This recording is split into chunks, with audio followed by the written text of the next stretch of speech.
काराकाट लोकसभा से power star Pawan Singh के चुनाव लड़ने के संबंधित जानकारी को लेकर उनके भाई एवं परिजनों ने डेहरी में पहला प्रेस कॉन्फ्रेंस किया। इस दौरान उन्होंने बताया कि पवन सिंह निर्दलीय चुनाव लड़ेंगे और वह चुनाव आरा से क्यों नहीं लड़ रहे हैं, काराकाट से क्यों लड़ रहे हैं, ये सब आदि बातों का भी उन्होंने जवाब दिया। 2-3 दिन पहले अपने ट्विटर हैंडल से एक्स पे फौजी रिपोस्ट किया था कि मैं काराकाट लोकसभा से चुनाव लड़ूंगा। उसी के निमित्त हम लोग यहाँ आए हुए हैं और काफ़ी कुछ लोगों के मन में सवाल था कि पवन सिंह लड़ रहे हैं कि नहीं लड़ रहे हैं, किस पार्टी से लड़ रहे हैं, किस राजनीतिक दल से आ रहे हैं कि निर्दल आ रहे हैं। तो एक दो चीज़ें बहुत जो महत्वपूर्ण है वो आपको मैं शेयर कर देता हूँ। तो पवन जी यहाँ से निर्दलीय चुनाव लड़ रहे हैं, किसी पार्टी से कोई संपर्क नहीं है, न किसी पार्टी से कोई उनका लेना देना है।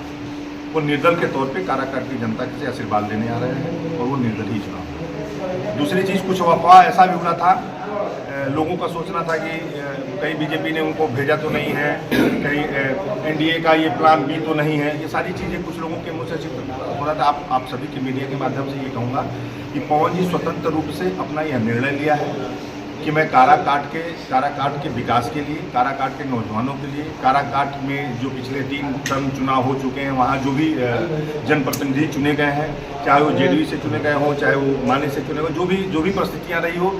2008 में इसका परिसीमन हुआ था, उसके बाद 3 बार यहाँ लोकसभा चुनाव हो चुका है, लेकिन ये चौथा चुनाव है। लेकिन जो भी यहाँ जनप्रतिनिधि चुने गए हैं वो अस्थायी तौर पर किसी राजनीतिक दल में कभी रहे नहीं, ना अस्थायी तौर पर रह करके कोई काम किया है। कभी जीतने के लिए यूनाइटेड जेडीयू में चले गए, कभी आरजेडी का समर्थन किए। वो अस्थायी रूप से यहाँ राजनीति नहीं किया और अस्थायी रूप से यहाँ के लोगों की समस्याओं को जानते भी नहीं। जैसा कि मैं लगभग 40-50 किलोमीटर की यात्रा करके लोकसभा काराकाट में हम यहाँ डेहरी पहुँचे हैं। हमको दिखता है कि डेहरी में पिछले 3 वर्ष में केंद्रीय मंत्री होने के बाद भी यहाँ जो जनप्रतिनिधि चुने गए तो उन्होंने क्या विकास किया है, ये सारी चीज़ें सबके सामने हैं। और एक मन में लोगों का और सवाल है कि आरा क्यों नहीं, पवन जी क्यों काराकाट चुने, उसका भी मैं जवाब दे देता हूँ, फिर आपका जवाब वो सवाल मैं लूँगा। देखिए, आरा एक ऐसा लोकसभा क्षेत्र है जहाँ लगभग सारी व्यवस्थाएं, जो मूलभूत व्यवस्था होती है, चाहे अस्पताल हो, चाहे कॉलेज हो, चाहे रोड हो, चाहे ब्रिज का काम रहा हो, चाहे रेलवे स्टेशन, वहाँ जो हमारे भाई गए हैं वो देखे होंगे। लगभग 70 से 80% ऐसे काम है जिससे आरा पिछड़ा हुआ था, आरा का काम हो चुका है।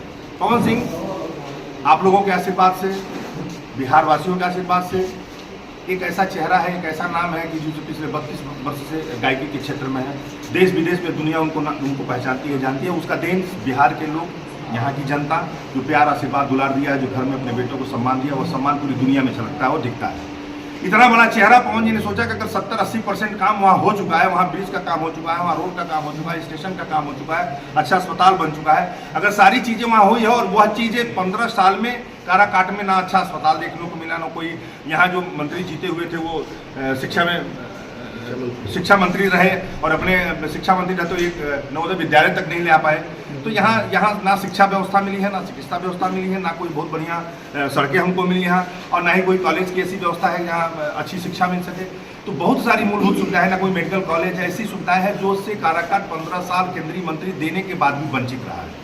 उनका इतना सोचना है कि मैं काराकाट को चुनूंगा इसलिए कि कुछ ऐसा काम करके वहाँ जाऊँ, कुछ ऐसा काम करूँ वहाँ जाकर के काराकाट को लगे कि हाँ, अगर कोई बड़ा चेहरा चुनाव लड़ने आया।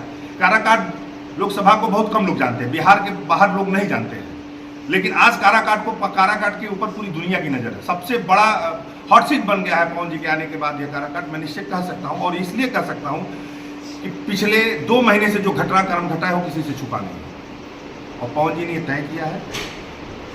शाहाबाद और आरा और ये काराकाट की दूरी बहुत ज़्यादा नहीं है।